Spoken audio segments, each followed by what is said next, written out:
안녕하세요. 오늘도 톡톡사연에 놀러와 주셔서 감사합니다. 오늘 사연은 30대 여성분이 보내주셨어요.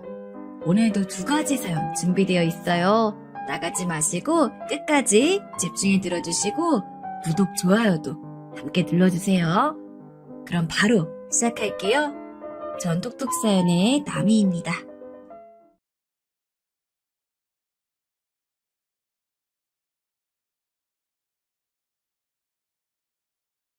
안녕하세요. 남자친구와 진지하게 결혼에 대해 이야기하던 중 예비 시어머니 때문에 이별하게 된 30대 여자입니다.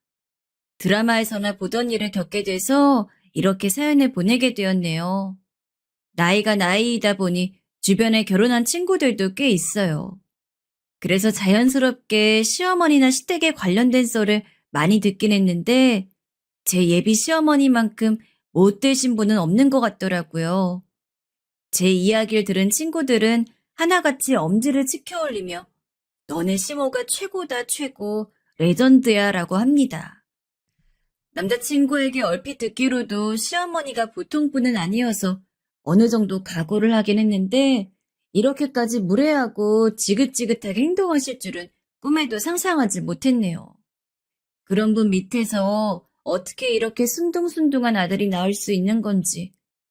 어떻게 보면 또 어머니가 그렇게 드세니 남자친구가 제 의견 한번 제대로 말하지 못하고 순종적으로 자랐나 싶기도 하고요. 서론이 길었네요. 본격적인 제 이야기를 들려드릴게요. 남자친구와는 유럽 배낭여행 중에 만나게 되었어요. 20대 여자라면 누구나 꿈꾸는 그런 로맨틱한 만남이었죠. 서른을 목전에 앞둔 29살에 전 서른이란 나이를 앞두고 막연한 두려움에 사로잡혀 있었어요. 그동안의 삶을 되돌아본 결과 단 한 번도 제 삶을 살았다고 할 수 있는 날이 없더라고요. 20대까지는 사회에서 알게 모르게 정해놓은 매뉴얼대로 사는 사람들이 많잖아요.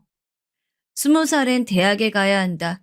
25엔 첫 직장을 가져야 한다. 28이면 얼마는 모아야 한다. 뭐 그런 거요. 저도 그랬어요. 가족들의 품에서 벗어나 본 적도 없고 지금까지 이룬 것들의 대부분은 조부모님의 울타리 안에서 안전하게 쟁취한 것들이었어요. 전 어린 시절 부모님이 사고로 돌아가시고 조부모님의 품에서 자랐거든요. 조부모님께서는 부모 없는 애 소리 듣게 하기 싫으시다면서 물심양면으로 최선을 다해 제 뒷바라지를 해주셨어요. 애지중지하며 사랑으로 키워주셨죠.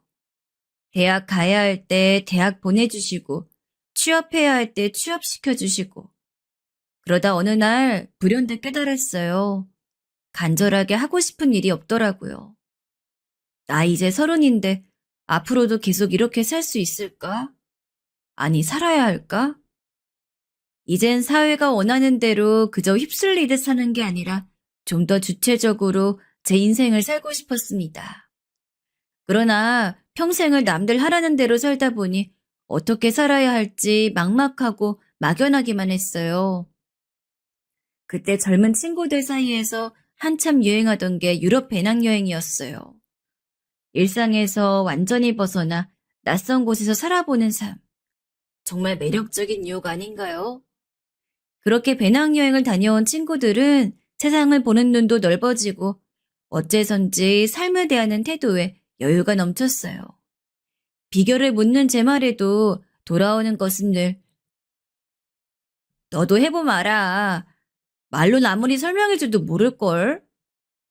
이라는 답변뿐이었어요. 그러다 마침내 결심을 한 거예요. 더 늦기 전에 떠나기로. 스스로의 삶을 돌아보고 어떻게 사는 게 잘 사는 건지 깨닫기 위해 떠난 여행이었어요. 1년 정도 유럽을 떠돌았죠.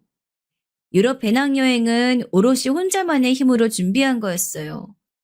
조부모님께 말씀을 드렸다면 적극 지원해 주셨겠지만 그래서는 제가 얻을 수 있는 게 별로 없다고 생각했거든요. 그렇다 보니 호텔에서 장기간 머무는 건 솔직히 부담이 컸어요. 장기 숙박이 되는 에어비앤비나 저렴한 숙소를 찾아서 며칠 단위로 예약을 했죠. 처음엔 돈이 없어서 그렇게 했는데 지내다 보니까 정말 장점이 많더라고요. 일단 호스텔이나 에어비앤비에는 저와 비슷한 나이 또래, 비슷한 사정을 가진 여행자가 많았어요. 낮에 실컷 돌아다니다가 저녁에 모여 그 나라의 안주거리와 함께 맥주를 마시는 게 그 시절의 낙이었습니다. 어떤 날엔 저녁에 신나게 수다를 떨기 위해 낮에 여행을 한다는 기분이 들기도 했어요. 그만큼 즐거웠단 뜻이겠죠. 세계 각지에서 모인 여행자들과 마시는 맥주란 정말 잊지 못할 맛이에요. 유튜브를 하는 친구도 있었고 죽을 때까지 돌아다니며 여행만 할 거라던 친구도 있었어요. 봉고차를 캠핑카로 개조해서 타고 다니던 신혼부부도 기억에 많이 남네요. 세상엔 정말 다양한 사람이 살고 있다는 사실을 가장 처음 배운 것 같아요. 또 그만큼이나 다양한 삶의 형태가 있다는 사실도요. 값진 배움이었죠. 같은 장소에서 며칠 혹은 몇 주간 묵다 보면 자연스레 동행하는 친구들이 생기는 때도 있었어요. 너 오늘 여기로 갈 거야? 나둔데. 그럼 같이 갈까? 뭐 이런 식으로요. 혼자 식당에 가는 것보다 여럿이 가는 게 훨씬 좋을 때도 많잖아요. 예를 들면 네다섯 가지의 메뉴를 시켜놓고 골고루 맛을 볼 수 있다던가 하는. 그렇게 친해진 친구들 중에서도 여행 스타일이 유난히 잘 맞는 친구가 가끔 있어요. 그런 친구가 생기면 여행은 단번에 몇 배는 더 즐거운 일이 되곤 해요.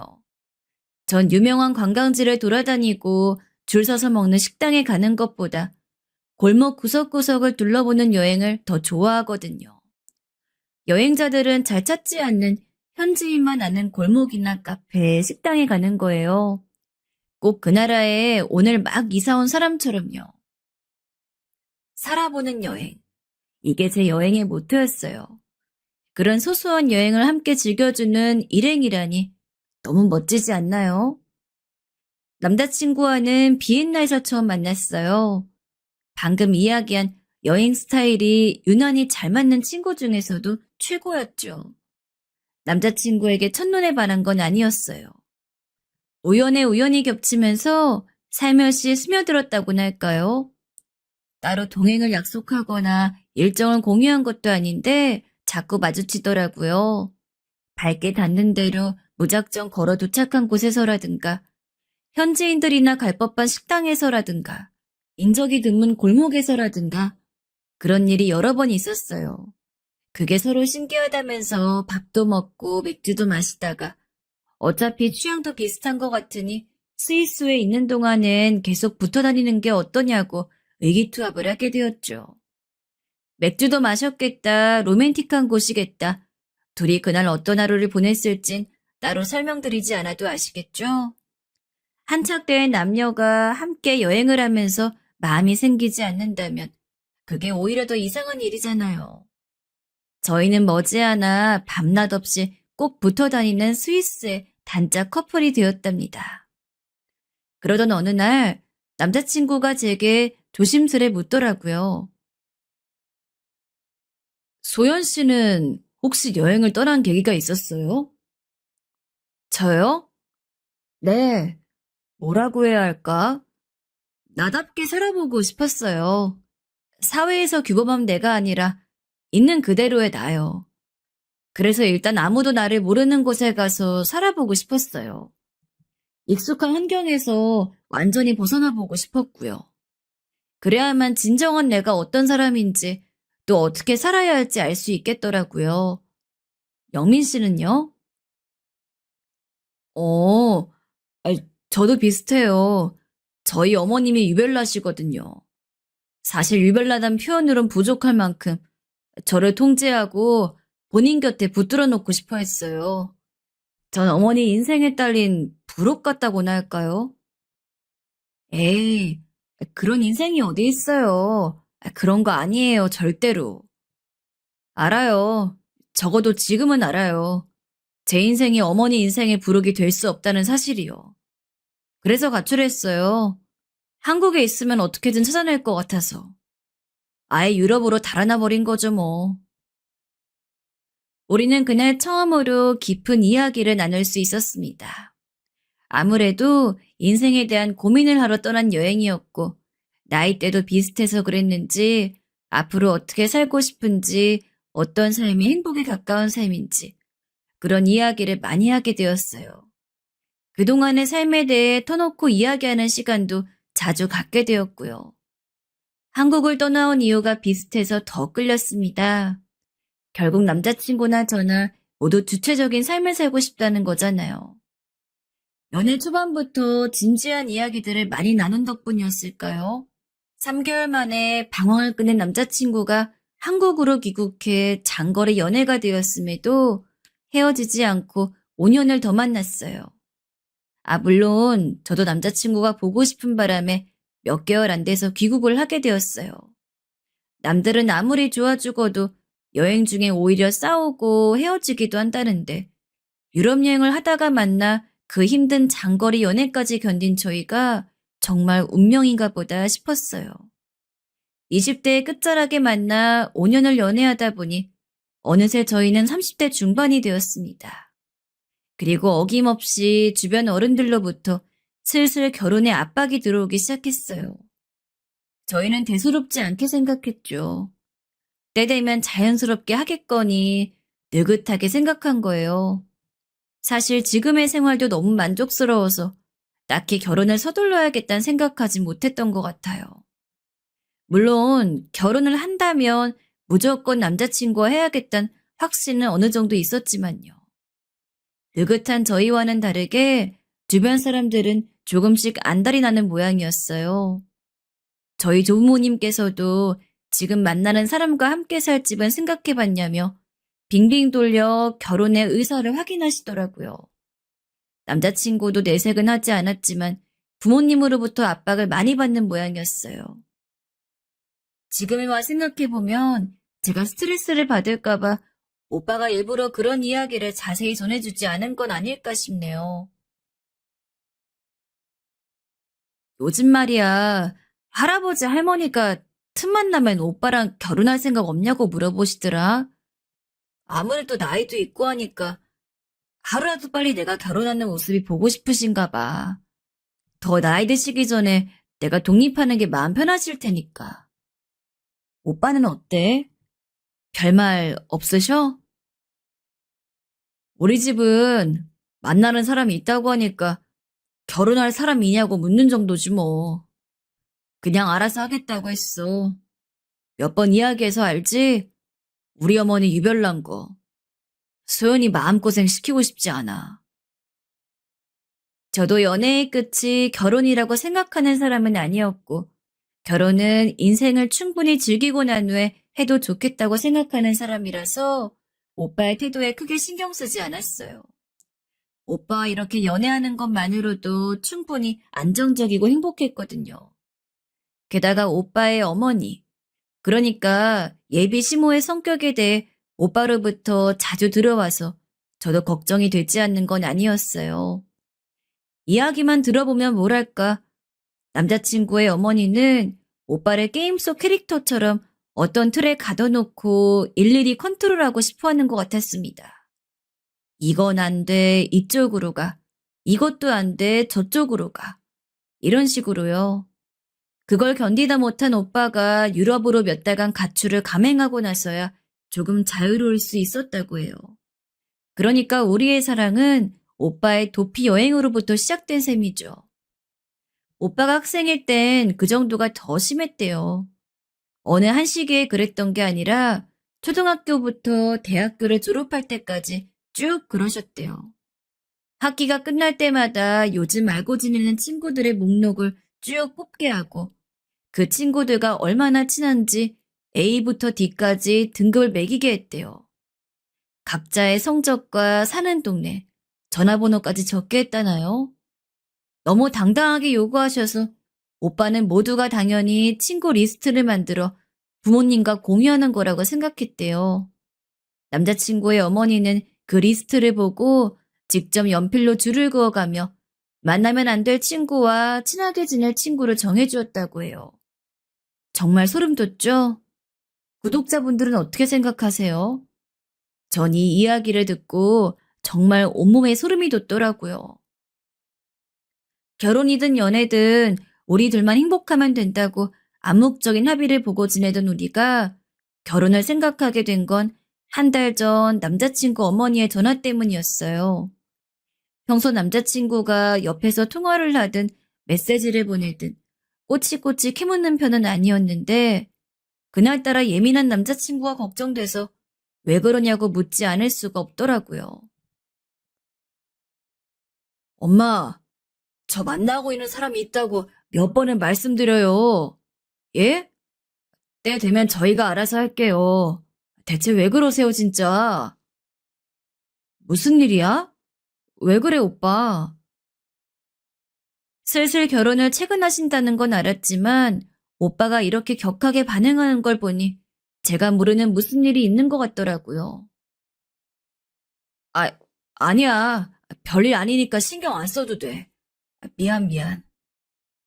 남자친구는 은근슬쩍 말을 돌렸어요. 그런데 이번엔 꼭 듣고 넘어가야겠다는 직감이 오더라고요. 괜찮으니까 말해봐. 나 만나는 게 왜? 뭐라고 하셔?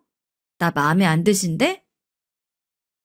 제가 그렇게까지 말하자 그제서야 입을 열었어요. 아니, 그런 게 아니라 이제 30대 중반 되어서 그런가? 요즘 따라 자꾸 결혼을 보채시네. 소연이에 대해서도 엄청 물으시고 말이야. 근데 며칠 전에 나랑 이야기도 안 해보시고 중매쟁이한테 내 사진이랑 정보를 주신 모양이야. 몇 개의 선자리가 들어왔으니까 잔말 말고 만나보라는 식이야. 근데 절대 안 나갔어. 나갈 생각도 없고. 알지? 미안해. 마음 쓰이게 해서. 솔직히 조금 충격이었어요. 5년이나 만난 여자친구가 있는데 중매를 받아 선자를 놓으시다니요. 혹시 제가 부모님이 안 계셔 그런 건 아닐까 하는 생각까지 들더라고요. 어린 시절 친구 리스트에 연필로 줄을 긋듯 전 놀면 안 되는 애로 이미 낙인 찍힌 거 아닐까 하는 걱정도 들었어요. 우리 결혼할까? 당장은 말고 차근차근 준비해서 내년에 말이야. 내년 너무 빠른가? 아무튼 나랑 결혼할 거라고 딱 잘라 말씀드리자. 그래야 그런 자리 안 만드실 거 아니야. 신혼집은 내가 지금 살고 있는 집으로 하면 되잖아. 오래 만나도 변함없이 저를 사랑해주는 남자친구의 모습에 시간이 지날수록 결혼을 한다면 이 사람이랑 해야겠다는 확신이 있었어요. 그런 사람이 부모님의 닥달로 힘들어하는 걸 보니 어차피 언제든 이 사람과 결혼할 거라면 되도록 빨리 집안에 결혼 의사를 밝혀야겠구나 싶었습니다. 오빠는 몰랐다고 하지만 결혼정보업체나 중매쟁이들 사이에서 제 남자친구와 신상 정보가 오르락내리락 하는 것도 싫었고요. 오빠도 저 없이 안 되고 저도 오빠 없이 안 된다면 굳이 더 미룰 필요가 있나 싶었던 거죠. 결혼 준비라는 게 사실 두 사람이 몸 놓일 곳과 적당히 먹고 살 직장만 있으면 되는 거잖아요. 사실 제가 부모님은 안 계시지만 못 사는 형편은 아니거든요. 조부모님은 제가 드디어 결혼한다고 이야기하면 당장이라도 새 집을 마련해 주실 분들이세요. 지금 사는 집도 물론 여자 혼자 살기에 과분할 정도로 좋은 집이고요. 여기서 시작해도 나쁘지 않겠다 싶었어요. 소연아, 정말 그래도 되겠어? 남자친구는 감격한 표정으로 저를 보고 눈물을 흘렸습니다. 알고 보니 저와 결혼은 하고 싶었지만 제가 확신이 들 때까지 기다리고 싶었다고 하더라고요. 저의 자유로운 삶을 최대한 보장해주고 싶었대요. 저 혼자만 느긋했던 거죠. 정말 바보 같죠? 남자친구가 저와 결혼을 하겠다고 선언하자 그쪽 집에서는 그제야 저에 대해 궁금해하기 시작한 모양이에요. 좀 더 정확히 말하자면 예비 시어머니가 제 정보를 알아내고 싶어 하셨단 말이 맞을 것 같네요. 외모나 성격, 됨됨이 같은 게 아니라 집, 직업, 집안, 학력 같은 거요. 예비 신부 버전 리스트를 만들고 싶으신 거겠죠. 전 거기에 어울려드릴 생각은 추호도 없었지만 정확히 하지 않으면 남자친구를 끝까지 괴롭힐 것 같아서 적당히 말씀드리라고 했어요. 이야기를 전해 들은 것뿐이지만 예비 시어머니의 성격상 다른 건 몰라도 부모님이 안 계신 건 큰 감점 요소로 여기실 게 분명했습니다. 사람에 따라서는 이걸 약점으로 생각하기도 한다는 걸 일찍부터 알고 있었거든요. 하지만 그게 제 잘못도 아니고 어쩔 수 없는 일이라는 걸 알기에 어딜 가든 오히려 당당하게 말하는 편이에요. 솔직히 숨길 일은 아니라고 생각하거든요. 괜히 나중에 아시고 왜 미리 말하지 않았느냐는 말을 듣느니 처음부터 말씀드리는 게 낫다고 생각해요. 오빠에게도 이런 제 의견을 분명히 이야기했고요. 다행히 이야기가 잘 되었는지 며칠 뒤에 식사를 초대하고 싶다는 어머니의 메시지를 전달받았습니다. 오빠는 내심 걱정을 많이 했는데 어머님의 생각보다 큰 반발 없이 저를 식사에 초대하고 싶다고 하셔서 안도하는 눈치였습니다. 저도 마음이 많이 놓였고요. 어머님이 예약한 식당은 근처에서도 격식 있는 상차림으로 꽤 유명한 곳이었어요. 메뉴에 아예 상견례 코스가 있을 정도였거든요. 다행이다. 어머니가 쉽게 받아들여 주셔서. 이렇게 좋은 식당으로 예약까지 해준 거 보니까 잘 풀린 모양이야. 그치? 너무 다행이다. 말은 안 했지만 속으로 걱정 많이 했거든. 저녁 식사 당일 저희는 희망적인 미래를 그리면서 어머님이 예약한 식당으로 향했습니다. 맨 안쪽에 마련된 예약자 방으로 안내되고 얼마 지나지 않아 어머님이 들어오셨어요. 이야기를 들어보니 아버님께 인사드리기 전에 저희끼리 먼저 식사를 하고 싶다고 하신 모양이더라고요. 안녕하세요, 어머님. 최소연이라고 합니다. 그래요. 반가워요. 영민이 엄마예요. 은은하게 미소 지으시면서 인사를 받아주시는데 남자친구가 걱정하던 것과는 다르게 편안하고 인자해 보이셨어요. 우리 영민이가 여자친구를 소개해주는 건 처음이거든요. 그래서 너무 많이 기대를 하고 나왔어요. 오늘 잘 부탁해요. 네, 어머님. 저도 잘 부탁드려요. 그리고 식사 초대해 주셔서 감사합니다. 감사는요. 이게 뭐 별거라고. 맛있게 들어요. 이 집 식사 잘하거든. 영민 너도 맛있게 먹고. 네, 어머니 그럴게요. 저도 감사해요. 이렇게 따뜻하게 맞아주셔서. 어머님과 안부 인사를 나누고 따뜻한 말을 나누는 사이에 음식이 하나둘 들어오기 시작했어요. 어머님이 예약하신 메뉴는 한식 코스 정식이었는데 상견례 코스 바로 아래 단계의 식사였어요.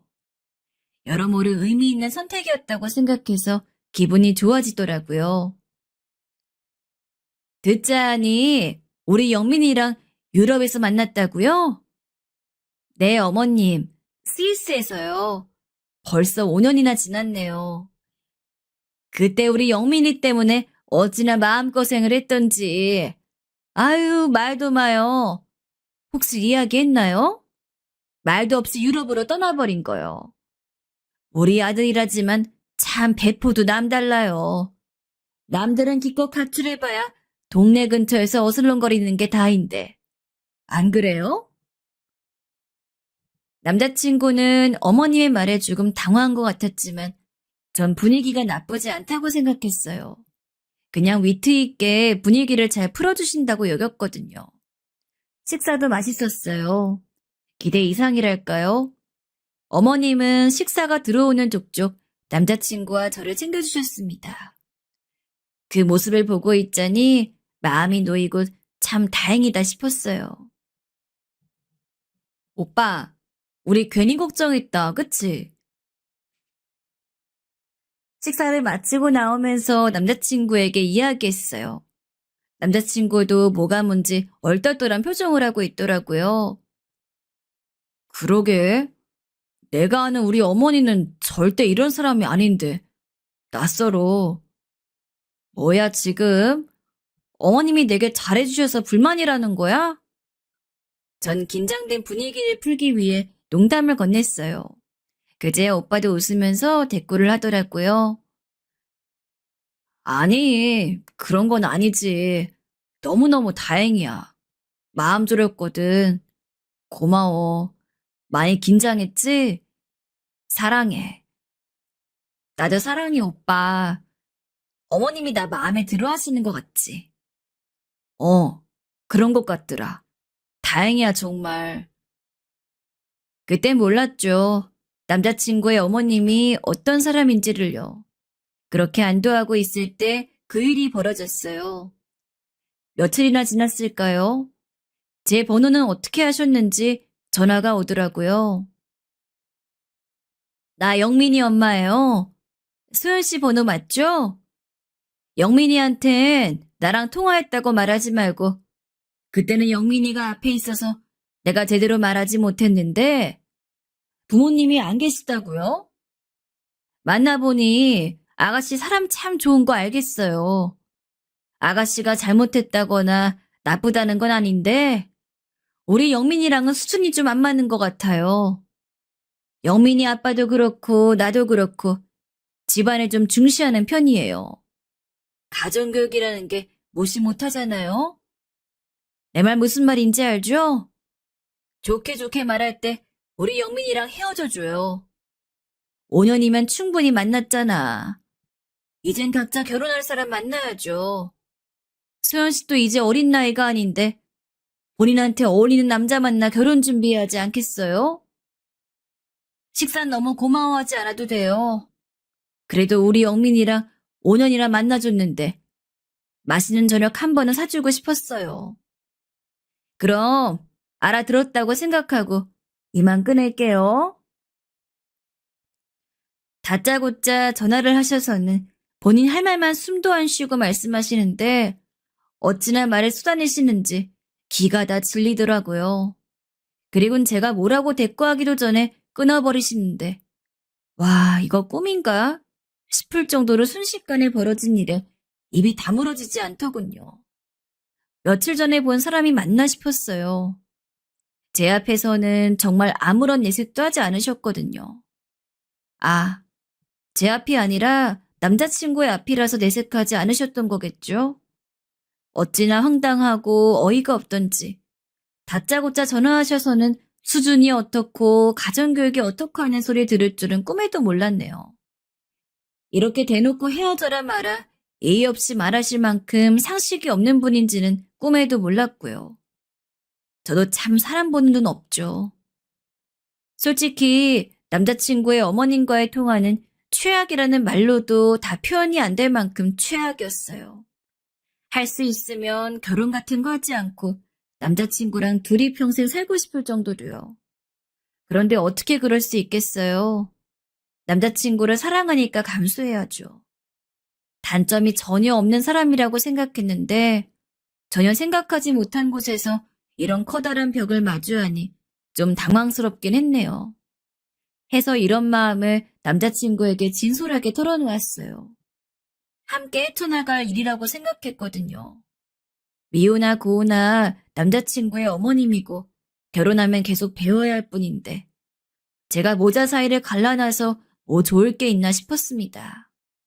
감정적인 대화로 변질되지 않기 위해 최대한 순화해서 이야기를 전했죠. 어제 어머님이 전화를 하셨더라. 부모님이 안 계신 걸 듣고 충격이 크신 모양이더라. 하면서요. 당장 헤어지라고 으름장을 놓으신 부부는 물론 생략했어요. 쪼르르 달려와서 고자질하는 걸로 보일 수 없잖아요. 남자친구가 듣고 많이 놀라고 미안해하더라고요. 며칠 전 식사 자리에서만 해도 그런 내색이 전혀 없으셨으니까요. 왜 내가 전에 이야기한 적 있잖아. 친구 리스트 이야기.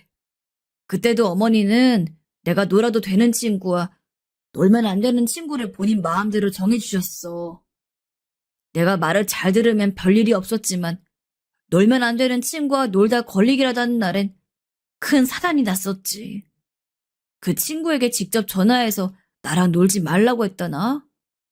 그 소문 퍼져서 결국 학교 다니면서 왕따도 당했었어. 원망도 많이 했지. 근데 어머님 차라리 잘 된 거라고 하시더라. 그런 놈들이랑 어울리지 말고 공부만 열심히 해서 좋은 직업 갖는 게 낫다고. 듣다 보니 이게 결코 보통 일이 아니구나 싶었어요. 제가 안일하게 생각했던 거죠. 남자친구 어머님의 가스라이팅은 생각보다 훨씬 심각하고 집요하고 오래전부터 이어져 온 거였어요. 게다가 제게 통화한 사실을 이야기하지 말라고 당부하신 걸 보니 이런 식으로 남자친구 모르게 뒤에서 얼마나 나쁜 짓을 하셨을지 소름이 돋더라고요. 나는 어머님이 놀면 안 되는 친구로 이미 마음 정하신 것 같은데 어떻게 해? 무거워진 분위기를 바꿔보려고 농담처럼 말을 건넸어요.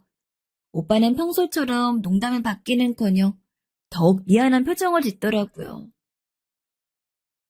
미안해. 그래도 내가 결혼할 사람이고 정말 사랑하는 사람이라고까지 말씀드렸는데 그러실 줄 몰랐어. 정말 미안해. 많이 상처받았지? 내가 아는 우리 어머니라면 분명 더 심하게 말씀했을 거야. 당신만 내 잘못이 커. 소연이가 나 생각해서 많이 순화해서 이야기해 준 거지. 이런 일 겪게 해서 미안해. 그리고 고마워. 내가 다시 잘 이야기해 볼게. 이렇게 좋은 사람을 어떻게 사랑하지 않을 수 있겠어요. 막막한 상황이지만 오빠가 보여준 든든하고 자상한 모습이 그 막막함을 많이 상쇄시켜 주었어요. 그래. 이대로 포기할 거 아니니까 우리 다시 한번 잘 말씀드려보자. 부모님은 안 계시지만 조모님이 남부럽지 않게 나 키워주신 거 알잖아. 가정교육도 잘 받았고 공부도 열심히 해서 직장도 꽤 괜찮다고 전해드려. 번듯하게 잘 살고 있다고 말이야. 우리가 정성을 다하면 상황이 잘 풀릴 거라고 생각했던 게 오산이었죠. 그저 꿈 같은 이야기였다는 사실을 알게 된 건 그 후로 불과 이틀이 지난 무렵이었어요. 전 친구가 운영하는 카페에서 커피를 마시고 있었고 남자친구는 야근을 하던 저녁이었어요. 갑자기 낯선 번호로 문자가 오더라고요. 내가 영민이한테 말하지 말라고 했죠? 그새 가서 일러 바쳤더라고요. 이런 기본적인 약속도 못 지키는 걸 보니 역시 내가 생각한 그 수준이 딱 맞네요. 영민이랑 헤어져요. 내 말 못 알아들어요? 다른 사람들한테 물어봐요. 아가씨가 우리 영민이한테 붙일 급이 되는지. 정말 동네 창피해서 얼굴을 들고 다닐 수가 없네. 시간 많이 못 줘요. 내일까지 영민이랑 헤어지지 않으면 어떻게 되나 봐요, 한번. 문자를 확인하는데 손이 떨리더라고요. 아니, 내가 지금 보고 있는 게 정말 현실인가? 꿈 아닌가 싶었어요. 현실에 저런 비상식적인 인간이 있을 수 있다니요. 하다하다 집 앞까지 찾아오시겠다고 하길래 떨리는 손을 부여잡고 겨우 답장을 보냈어요. 그래도 한 번은 뵙고 제대로 말씀드려야 싶었거든요. 그러자 남자친구에게는 절대 말하지 말라고 또 신신당부를 하시네요. 본인이 하는 일이 얼마나 부끄러운지 본인도 잘 알고 계신 모양이었어요. 제가 찾아뵙겠다고 메시지를 보냈더니 뭐라고 답장이 왔는 줄 아세요? 됐어요. 이 동네 오지 마요. 소문이라도 나면 어쩌려고? 이러시대요. 정말 서럽고 어이가 없어서 결혼이고 뭐고 다 때려치우고 싶었어요. 만나서 이야기가 좋게 풀릴 것 같지도 않고요. 그래도 어쩌겠어요. 남자친구를 사랑하는데요. 이겨내야 실언이라고 생각했죠. 전 제가 앉아있는 카페 주소를 보내드렸습니다. 솔직히 친구에게 보이기 창피해서 다른 곳으로 가고 싶었지만 혹시나 무슨 일이 벌어질지 모르는 상황에 저를 도와줄 사람이 한 명쯤은 있어야겠다는 생각도 들더라고요. 친구에게 자초지종을 설명하고 혹시나 무슨 일이 생길 것 같으면 도와달라고 신신당부를 했어요. 친구도 그간의 자초지종을 듣고는 불같이 화내면서 알겠다고 걱정 말라고 제 손을 꼭 잡아주었죠. 참 든든했어요. 얼마나 지났을까요? 카페의 문이 벌컥 열리고 남자친구 어머님이 성큼성큼 카페 안으로 들어오셨습니다. 그리고 신경질적인 태도로 주변을 두리번거리면서 저를 찾으시더라고요. 전 어색하게 일어나서 인사를 드렸어요. 예비 시모도 멀리서 저를 알아보셨는지 성큼 다가오시더라고요. 왜 말했어요? 다짜고짜 물으시더라고요. 솔직히 기분이 좋진 않았지만 그 이전에 너무 상습밖에 취급을 많이 받은지라 상의는 해봐야 할 문제잖아요. 하고 겨우 대꾸만 했네요. 긴 말 할 거 없고요. 우리 영민이랑 헤어지세요. 내가 죽는 한이 있어도 이 결혼 허락 못합니다. 그리곤 다짜고짜 가방에서 봉투를 꺼내 던지시더라고요. 전화로 했던 말도 문자 메시지도 당황스러웠지만 설마 돈 봉투까지 내미시라고는 생각도 못했어요. 드라마에서나 나오는 일 아닌가요? 너무나 현실 같지 않은 일이 연달아 일어나자 오히려 머리가 싸늘하게 식더라고요. 저기 어머님, 뭔가 착각하고 계신 것 같은데요. 제가 이야기를 시작하려고 하자 남자친구의 어머님은 역정을 내시면서 제 말을 끊으셨습니다. 솔직히 그렇잖아요. 어떤 이유로 부모님 없이 살았는지 모르겠지만 소연 씨 같으면 부모가 없는 사람에게 보내고 싶겠어요? 아니면 부모가 멀쩡히 살아있는 사람에게 보내고 싶겠어요? 어느 부모가 그런 사람한테 자기 자식을 장가 보내고 싶겠냐고요. 소연 씨도 어린애 아니니까 이 정도 이야기했으면 잘 알아들었을 거라고 생각해요. 솔직히 우리 집안 수준이 좀 돼요. 남편도 이름만 대면 알아줄 만한 회사에서 주요 요직에 앉아 있고요. 딸도 유학을 준비 중이에요. 아, 아무튼 제 말 무슨 뜻인지 알죠? 그쪽하고 우리 영민이 수준이 다르다고요, 수준이. 그러니까 제 말 알아들었으면 조용히 헤어졌으면 좋겠어요. 말끝마다 집안이 어쩌고 수준이 어쩌고 하면서 급을 나누시고 본인 집안이 마치 대단한 집안인 것 마냥 자랑하셨잖아요. 그 지경까지 이르자 솔직히 봉투에 얼마나 넣으셨을지 궁금하더라고요. 저런 더러운 돈을 갖고 싶은 게 아니라 우리 관계의 값어치를 얼마나 책정했을지 순수한 궁금증이요. 1,000만 원이에요. 그래. 내가 너무 소연 씨 입장을 생각하지 못했어. 갑자기 우리 영민이 같이 좋은 애랑 헤어지라고 하니 당황스럽기도 하고 내가 왜 그래야 하는지 이해도 안 가고 했겠지. 화도 났을 거고요. 인생 역전 기회일 테니까 내가 소연 씨 입장을 생각하지 못한 건 미안해요. 그래도 이 정도면 위로금으로 충분하죠? 1,000만 원이에요, 1,000만 원. 솔직히 아가씨 몇 달 월급이잖아. 이제 제발 좀 우리 영민이랑 헤어져요. 영민이랑 결혼시키겠다고 줄 선 집안이 어디 한둘인 줄 알아요? 1,000만 원? 제가 잘못 들은 건가 싶더라고요. 겨우 저런 푼돈을 내던지면서 그렇게 잘난 체를 했다는 건가 싶기도 하고요. 저도 모르게 실소가 터져나오는 걸 겨우 참았어요. 그러자 예비시모, 아니 남자친구의 어머니가 또 큰 소리 내더라고요. 왜요? 모자라요? 솔직히 1,000만 원이면 아가씨 같은 사람한텐 큰 돈 아니에요? 그걸 듣고 있던 친구가 결국 웃음을 터뜨리더라고요. 제가 애초에 생각한 도와줄 타이밍은 아니었지만 그래도 적절한 때에 끼어들어 준 것 같아요. 아줌마, 이 언니 그 기업 손녀인 거 몰라요? 그것도 유일한 손녀인데 급이 다르다면서 내민 게 1,000만 원? 듣자 하니까 어이가 없어서. 아줌마, 지금 아줌마가 앉아있는 이 카페 건물도 언니 거예요. 몰랐죠? 언니, 왜 이런 이야기 듣고 있어요? 일어나요, 그냥. 괜찮아. 고마워. 덕분에 진정이 좀 된다. 하던 이야기 좀 하고 자리 마무리할게. 생각지도 못한 일에 남자친구 어머니도 많이 놀라신 것 같더라고요. 사실 평범한 대화는 아니잖아요. 워낙에 드라마 같은 대화에 진작부터 사람들 시선이 알게 모르게 쏠려 있었는데 그쯤 되니 아주 대놓고 쳐다들 보시더라고요. 사람들 시선이 몰리니 창피하고 화도 나셨던 것 같아요. 얼굴이 머리 끝까지 붉어지시더라고요. 제 지인이 무례하게 행동한 건 사실이니 대신해서 사과를 드리려는데 역시 보통 분이 아니셨어요.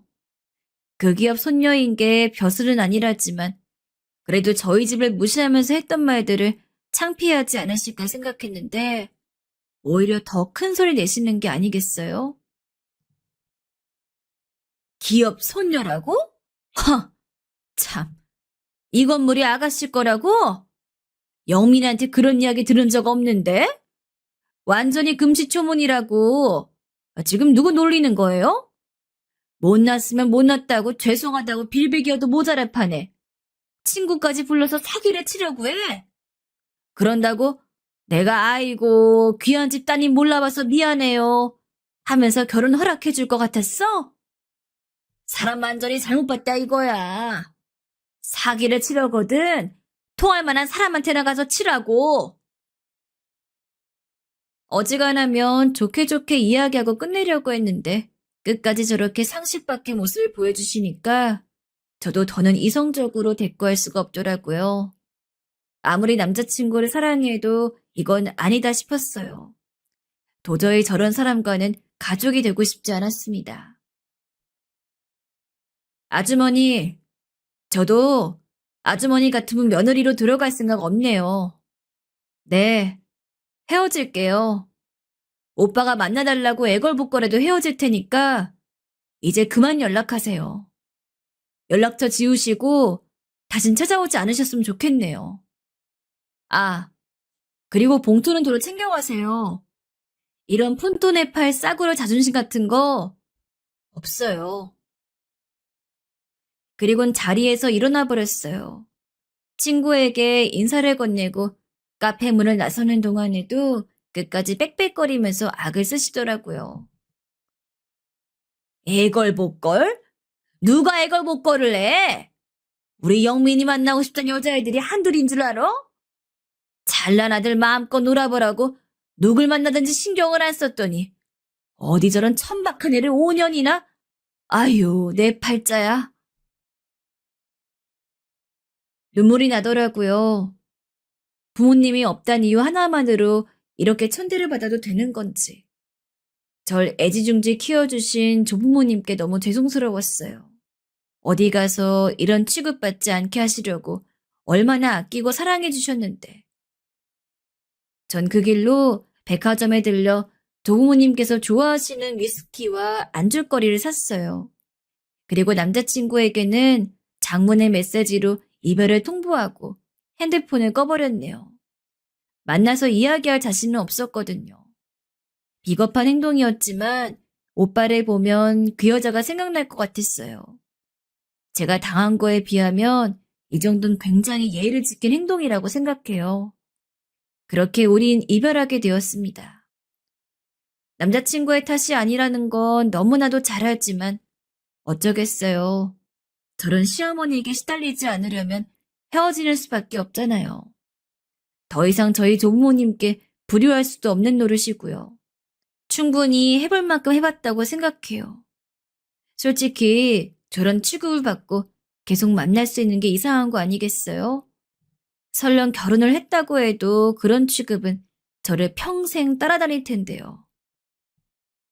그렇게 며칠이 지났습니다. 며칠 만에 핸드폰을 켜니 남자친구에게 전화며 문자며 수십 통씩 와 있더군요. 미안해, 정말. 제발 다시 생각해줘. 소연아, 네가 어떤 마음인지 아는데 이건 아니야. 우리가 어떻게 헤어져? 지금까지 잘 만나왔잖아. 나는 너 아닌 사람과 만나는 거 상상조차 한 적 없어.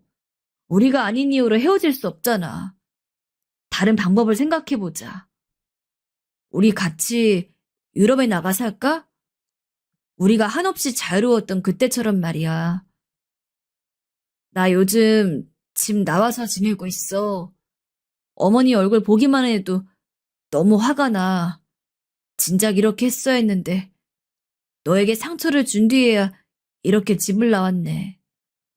정말 미안해, 소연아. 연락 줘. 기다릴게. 솔직히 오빠의 문자를 받고 많이 울었어요. 마음이 흔들리기도 했고요. 어떻게 그러지 않을 수 있겠어요? 5년을 사랑했던 사람인데요. 그런데 그것보다는 오빠의 어머니가 제게 준 상처가 훨씬 더 컸어요. 저를 사랑으로 키워주신 조부모님께 죄스러운 마음도 크고요. 보내지도 못할 답장을 수도 없이 썼다 지웠다가 결국 답장은 하지 못하고 핸드폰을 다시 꺼버렸습니다. 그렇게 저희는 아무 연락 없이 정말 헤어진 것처럼 몇 달을 지냈어요. 정말 많이 사랑했던 사람이고 이젠 너무 익숙해서 제 일부 같은 사람이었지만 잘라내야겠죠. 어쩔 수 없다며 스스로 다그치며 마음을 다잡았습니다. 남자친구가 사라진 일상은 단순히 허전하다, 슬프다, 아프다 정도로 설명할 수 있는 수준이 아니었어요. 몇 년 동안 일상을 공유했던 동반자가 하루아침에 사라져버린 거잖아요. 아침부터 밤까지 서로에게 일어난 모든 일을 주고받던 사람. 잠은 잘 잤는지, 밥은 챙겨 먹었는지, 힘들게 하는 사람은 없는지, 저를 걱정해주던 따뜻한 말들도 사라지고, 한동안은 밥도 잘 안 넘어갔어요. 밥이 안 넘어가면 안 넘어갈수록 더 생각이 나더라고요. 이렇게 밥 안 먹는 거 보면 오빠가 또 걱정할 텐데. 오빠는 밥 잘 챙겨 먹고 있으려나? 난 괜찮으니까 오빠라도 밥 잘 챙겨 먹고 잘 지내고 있으면 좋을 텐데. 그렇게 얼마간의 시간이 또 흐르고 오빠에게서 연락이 왔어요. 소연아, 내게 필요한 건 엄마가 아니라 너였어. 시간이 지날수록 더 깊어지더라. 소연이가 돌아와 주든 그렇지 않든 가족과는 의존하려고 해. 이번 기회에 확실히 깨달았거든. 이건 정상적인 가족이 아니야. 나는 어린 시절부터 30대가 된 지금까지도 계속해서 이상한 일을 당하고 있었던 거야. 지금에서야 깨달아 미안해. 조금 더 일찍 알았어야 했는데. 네 덕분에 깨달았어. 나 소연이 없이는 아무것도 못하는 바보 멍청이잖아. 보고 싶어. 제발 연락 줘. 단답이어도 좋아. 거기 잘 있단 사실만 내가 알게 해줘. 부탁이야. 사랑해. 내가 소연이에게 잘못한 거 갚을 시간을 줬으면 좋겠다. 아프게 하고 상처 준 거 다 갚아줄게. 미안하다 정말로. 그래서 하는 말인데 우리 다시 한번 시작해 볼 수 있을까? 가족이란 굴레 없이 온전히 우리 둘이서 말이야. 전 오빠의 문자에 어떻게 반응해야 할지 몰라 한참을 울기만 했어요. 이제와 이런 소리 한다고 뭐가 달라질까요? 이렇게 될 수밖에 없던 운명이 원망스러울 수밖에요. 그렇게 겨우 마음을 다잡고 살렸는데 또다시 제 마음을 흔드는 메시지가 왔습니다. 오빠의 어머니로부터요. 소연 씨, 나예요. 영민이 엄마. 잘 지내냐는 뻔한 안부 인사 생략할게요. 그런 행동 해놓고 안부를 물을 정도로 낯짝이 두껍지 못하거든요. 며칠 전에 영민이가 그러더군요. 의절하자고요. 다신 볼 일 없었으면 좋겠다면서 핸드폰 번호를 바꿔버렸어요. 그래서 혹시나 하는 마음에 소연 씨에게까지 연락을 드려요. 영민이라면 분명 소연 씨한테 연락했을 거잖아요. 혹시 영민이 바뀐 연락처 알고 있어요? 알고 있다면 꼭 좀 알려줬으면 좋겠네요. 제가 지은 죄가 있어서 이렇게 메시지 보냈는 게 마음에 많이 걸리는데 다 늙은 노친네가 얼마나 간절했으면 이럴까 하는 마음으로 이해 좀 해줘요. 나 어릴 때 사랑 없는 중매 결혼해서 영민이 하나 보고 지금껏 살았어요. 쟤는 제 인생의 전부예요. 그러니까 제발 영민이와 연락되면 엄마가 기다린다고 꼭 좀 전해줘요. 영민이가 아가씨 없이 도저히 못 살겠다면 그냥 같이 살아요. 아니, 그냥 결혼해요. 제가 뭐라고 반대하겠어요? 이렇게 된 마당에. 더 바랄 거 없으니까 제발 우리 영민이 연락처만 좀 알려줘요. 네? 이렇게 부탁할 테니 제발. 만감이 교차했어요. 제가 그렇게 못되게 굴어놓고 다시 연락하는 뻔뻔함도 어이없고 그래도 얼마나 간절했으면 저한테까지 연락을 했을까 싶은 치근한 마음도 들고요. 그 아주머니 성격에 이렇게 머리 숙이고 들어오는 게 쉽지 않으셨을 텐데 말이에요. 또 오빠가 정말 의절하고 나왔구나. 나에 대한 마음은 정말 진심이었구나 하는 마음도 있었어요. 이때 잠깐 기쁨을 느꼈다면 제가 너무 이기적인 걸까요? 어머님께 오빠의 연락처를 주진 못했어요. 왜냐하면 저도 몰랐거든요. 번호가 바뀐 줄도 몰랐으니까요. 며칠 전에 의절한다는 메시지를 보내고 제가 답장이 없자 번호를 바꾼 모양이더라고요. 이젠 다시 연락할 방법도 영영 사라졌구나 하고 단념하고 있을 때 낯선 번호로 메시지가 왔어요. 소연아, 나야 영민이 번호 바꿨어. 내가 보내는 메시지가 너에게 부담일 수도 있어서 다시 연락하지 않으려고 했는데 오늘은 너무 보고 싶네. 우리가 스위스에서 처음 만난 날이야, 오늘. 알고 있었어? 보고 싶다. 건강하게 잘 지내? 저는 그 메시지에 또 무너지고 말았네요. 헤어져야지, 그만해야지. 어머님이 변할 거란 기대 같은 건 하지 말아야지. 마음을 아무리 다잡아봐도 쉽지가 않았어요. 여전히 오빠를 사랑하기 때문이었겠죠. 전 수없이 고민한 끝에 결국 오빠에게 메시지를 보내고 말았어요. 의절했단 소식은 들었다고, 어머님께서 연락하셨다고, 그런데 걱정하지 말라고도 덧붙였어요. 어머님께서 오빠 걱정을 많이 하셔서 저에게까지 연락한 것 같다고, 우리 그냥 같이 살아도 되니까 의절만은 참아달라 하셨다고 말을 전했습니다. 그러자 곧장 전화가 오더라고요. 보고 싶었다면서요. 그렇게 저희는 다시 만나게 되었어요. 다시는 어머님과 연락하지 않겠다던 남자친구도 잘 설득해서 집으로 돌려보냈고요. 전 부모님이 안 계시잖아요. 그래서 그런지 부모님이 살아계신데 의절하는 게 죄스럽더라고요. 아무리 미운 부모라도 낳아준 정이 있지. 또 어머님도 이번 기회에 뭔가를 느끼고 달라졌을 거라고 믿었습니다. 그리고 정말 다행스럽게도 한동안은 정말 아무런 문제도 없이 화목하게 지낼 수 있었답니다. 어머님께서는 제게 직접 연락을 해서 사과까지 하셨어요. 앞으로는 저희 일에 일체 관여하지 않기로 몇 번의 다짐을 받아냈죠. 그러는 와중에 남자친구가 중간에서 중재를 잘 서주었어요. 어쩐지 예전보다 믿음직스러워진 게 한층 어른이 된 것 같아요. 그 뒤로는 한동안 행복한 일상의 연속이었습니다. 다시 만난 것을 기념으로 부산으로 여행도 다녀오고 강원도도 다녀오고요. 본격적으로 함께할 미래에 대해 그려보기도 했어요. 그러는 와중에도 남자친구는 중간중간 제가 받았을 상처에 대해 굉장히 미안했어요. 전 이제 괜찮다고 그만 미안해도 된다고 말은 했지만 그래도 내심 속으론 이렇게 마음 써주는 남자친구가 너무 고맙고 든든했어요. 몇 번의 여행을 마치고 저희는 본격적으로 신혼집이 될 저희 집을 꾸미기 시작했습니다.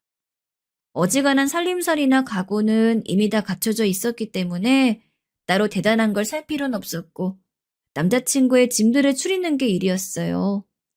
남자친구가 사용하던 가구는 거의 중고마켓에 헐값에 팔아넘기고 생활용품 위주로 짐을 꾸리기로 했어요. 제가 집 인테리어 할 때 통일감을 주기 위해 가구를 통으로 맞췄거든요. 굳이 바꿀 필요성을 느끼지 못했어요. 그렇게 남자친구는 저희 집으로 입주하기 위한 준비에 박차를 가했습니다. 큰 가구를 옮기는 게 아니라서 평소 데이트하던 때처럼 저희 집에 놀러 올 때마다 남자친구의 차로 짐을 조금씩 나르기로 했어요. 옷과 생필품, 책과 취미생활 거리를 챙기고 아끼는 소품들도 좀 챙겨왔더라고요. 이렇게 가방으로 짐 옮기니까 우리 꼭 유럽 여행할 때 같다. 그치? 이사를 마치던 날 침대에 나란히 누워 남자친구를 꼭 끌어안은 채로 말했어요. 그러게, 우리 매일 배낭에 짐 싸가지고 이 집 저 집 다니던 거 생각난다. 즐거웠지 그때. 좁고 허름한 숙소에서도 우리 둘만 있으면 다 낭만이고 행복이고 그랬잖아. 우리 계속 그렇게 살 수 있겠지? 그럼 당연히 그렇게 살 수 있지. 고마워. 우리 어머니가 그렇게 큰 잘못을 했는데도 날 다시 받아줘서. 오빠가 잘못한 것도 아닌 걸 뭐. 어머님께는 사과도 받았고 괜찮아 이젠. 지난 일 생각하고 싶지 않아. 앞으로 잘 살 거만 생각하자 우리. 고맙고 사랑해. 내가 더 잘할게. 그 죄스러운 마음은 살면서 갚을게. 치, 그래. 살면서 갚아. 이제 잠 온다. 자자. 그래, 자자. 자자, 오빠. 소은이도 잘 자. 그렇게 남자친구의 품에 안겨 잠드는데 힘들었던 지난 몇 달간이 다 꿈인 것처럼 느껴졌어요. 아, 이게 행복이구나 싶었죠. 이런 생활이 계속되었으면 좋겠다고 생각했어요. 그런데 화장실 들어갈 때의 마음과 나올 때의 마음이 다르다던가요? 어머님의 못된 본성은 얼마 지나지 않아 다시 스멀스멀 기어나오기 시작했어요.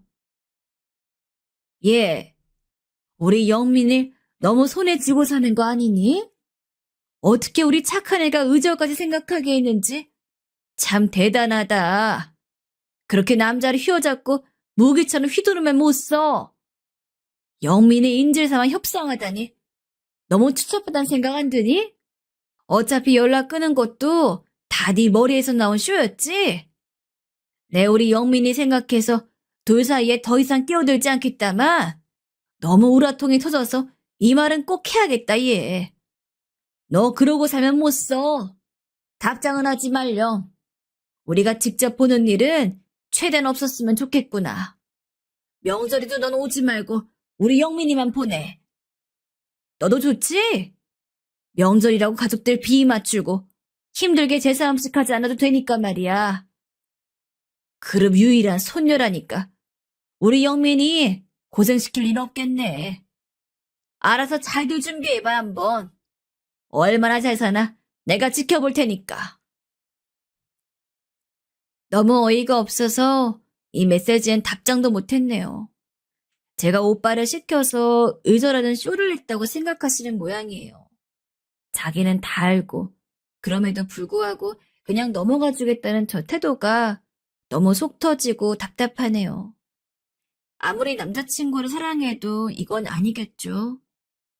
평생 시달릴 거 생각하니까 오빠에 대한 사랑도 점점 지치고 마음도 차게 식어가네요. 저 헤어지는 게 맞는 거겠죠? 우리 구독자님들 의견은 어떠세요? 답답하고 긴 사연 들어주셔서 감사합니다.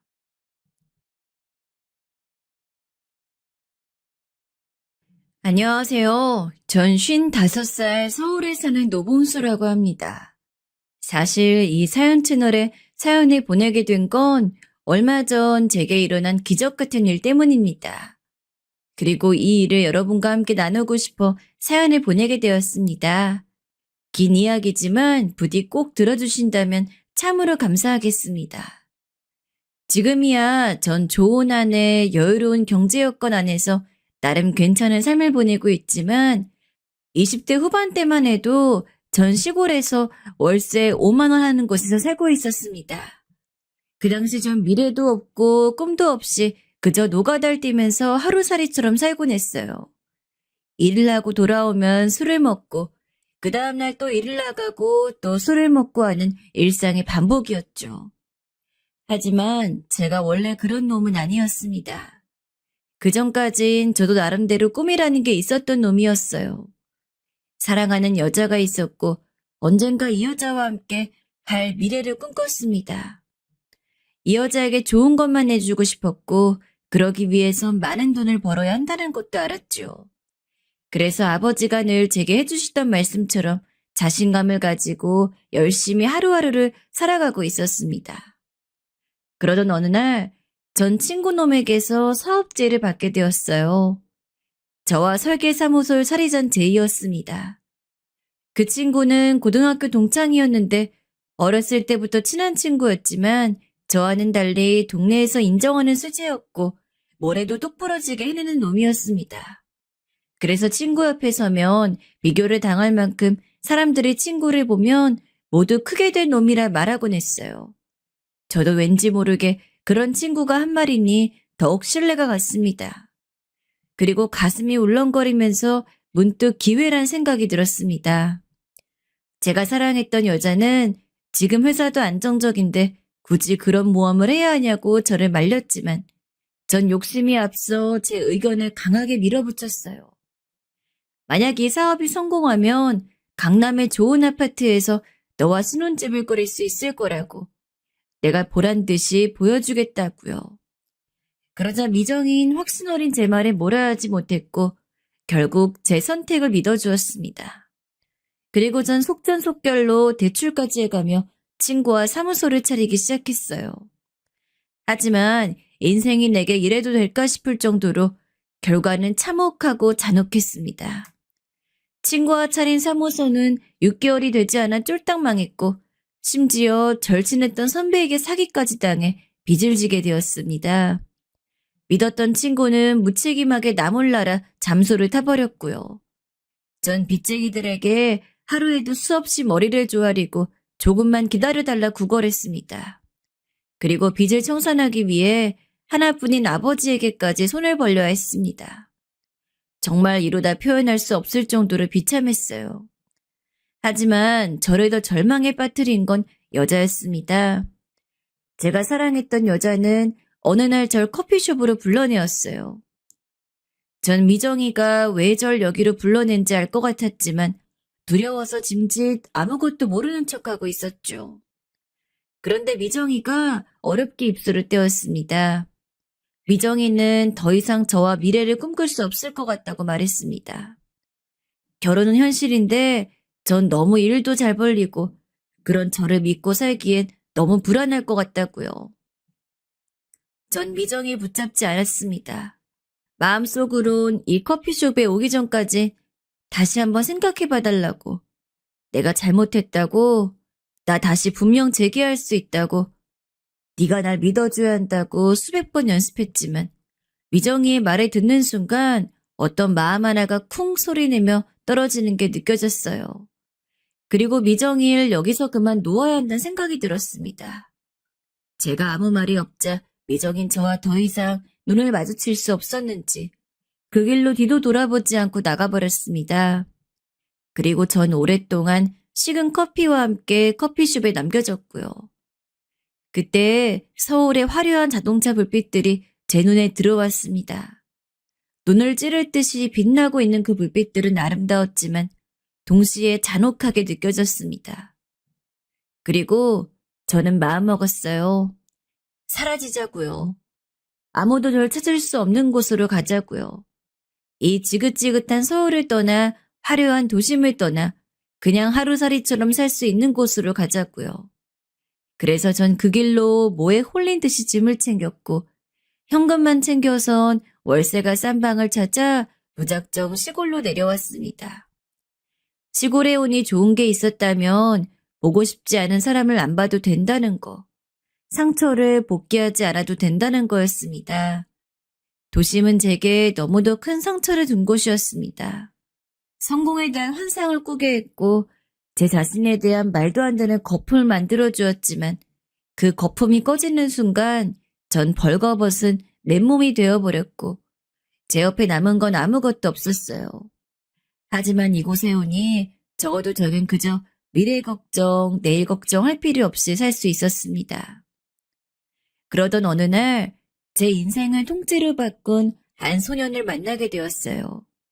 햇볕이 쨍하게 빛나는 아주 무더운 여름날이었죠.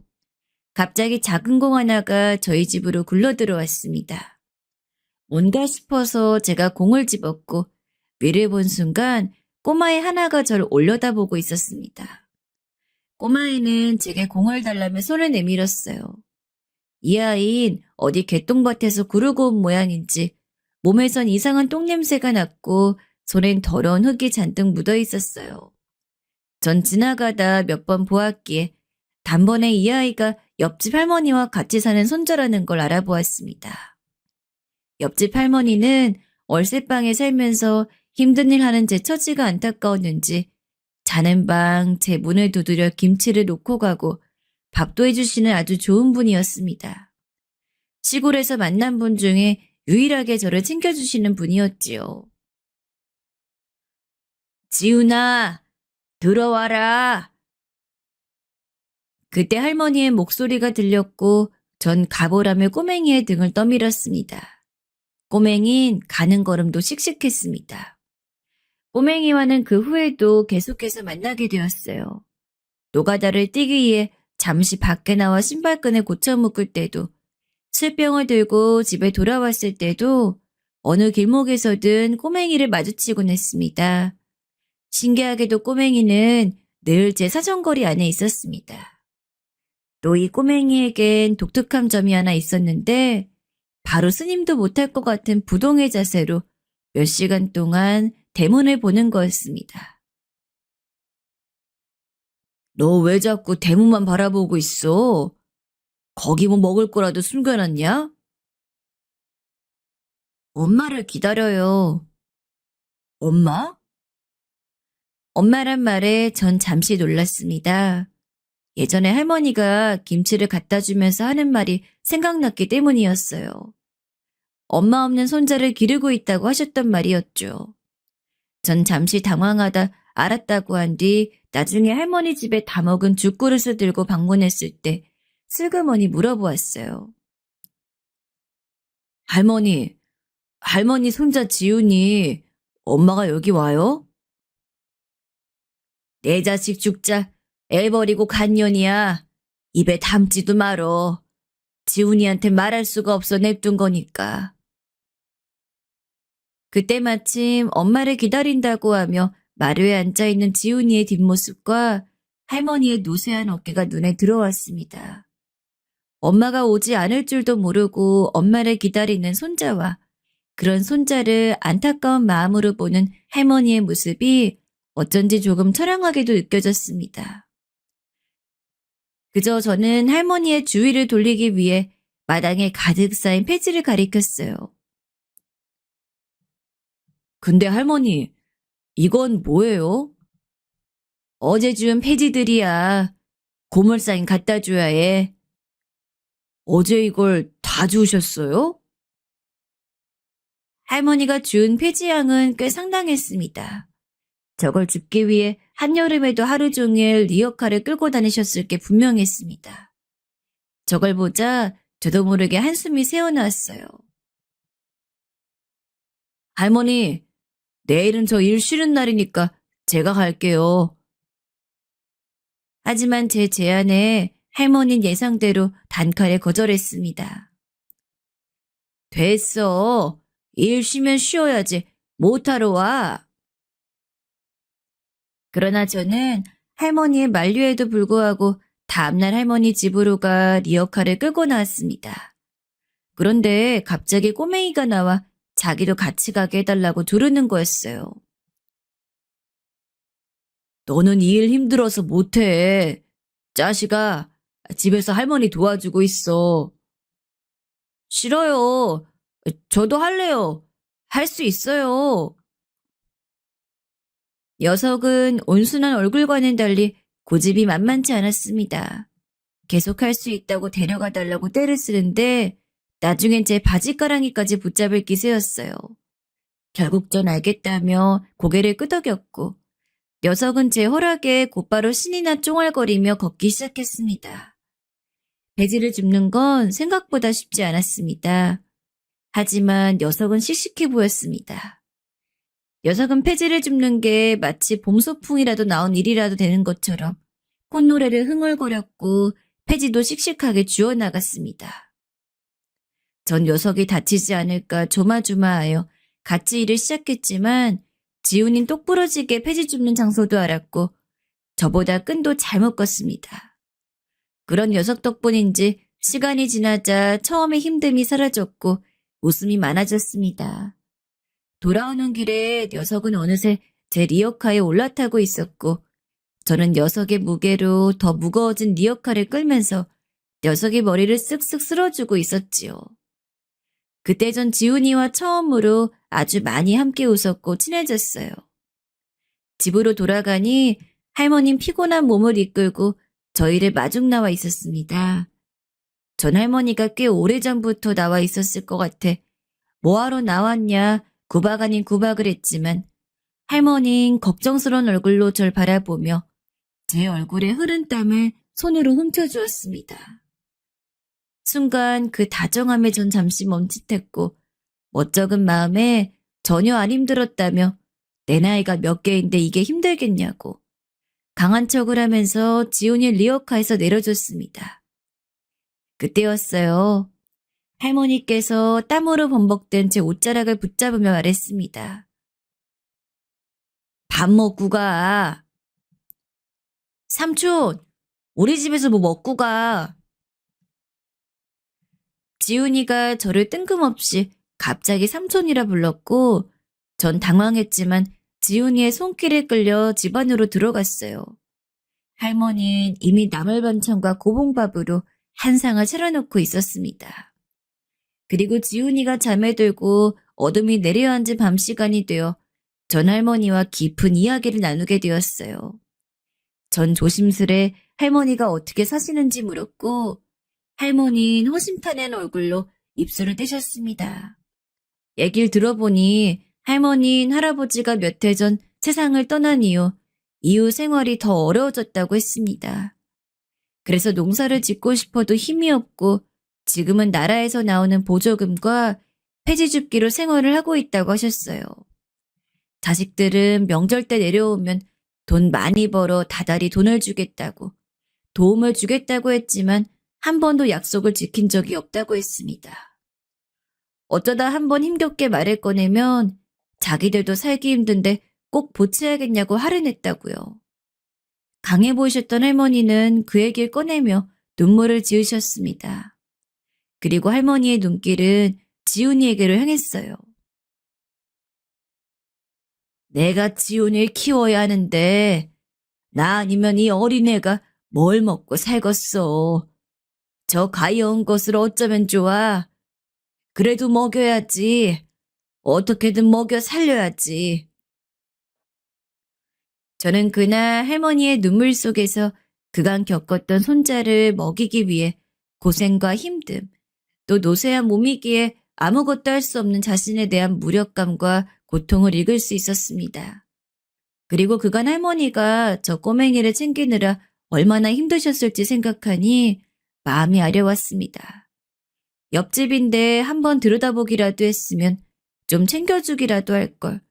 그게 뭐 어렵다고 술 먹느라 허송세월했을까 하는 생각이 들면서 지난 시간이 후회스러워졌어요. 제 자신이 모자란 놈처럼 느껴졌어요. 그날 이후 전 노가다를 뛰며 여전히 하루살이 같이 살면서도 간간히 옆집에 들렀습니다. 그리고 지훈이 간식이며 쌀 같은 것들을 갖다 주곤 했습니다.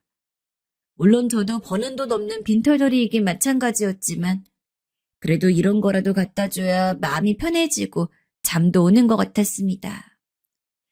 할머니는 제가 오는 걸 참 좋아하셨어요. 올 때마다 밥을 먹고 가라 하셨고 뭐라도 챙겨주려 하셨습니다. 절 마치 친손자처럼 대해주셨습니다. 아니 제 친할머니보다도 더 살뜰하고 다정하게 대해주셨지요. 하지만 언젠가부터 녀석은 사춘기에 접어들며 제가 와도 본체에 만체하며 계속 흙구덩이에 그림을 그리거나 그저 대문만 보곤 했습니다. 제가 그런 녀석에게 다가가 말을 좀 걸어보려 해도 녀석은 연약한 초식동물처럼 쬐깐한 두 눈을 부릅떠 말 걸지 말란 신호를 보내오곤 했지요. 사춘기가 와서 그런지 경계심이 많아져 있었습니다.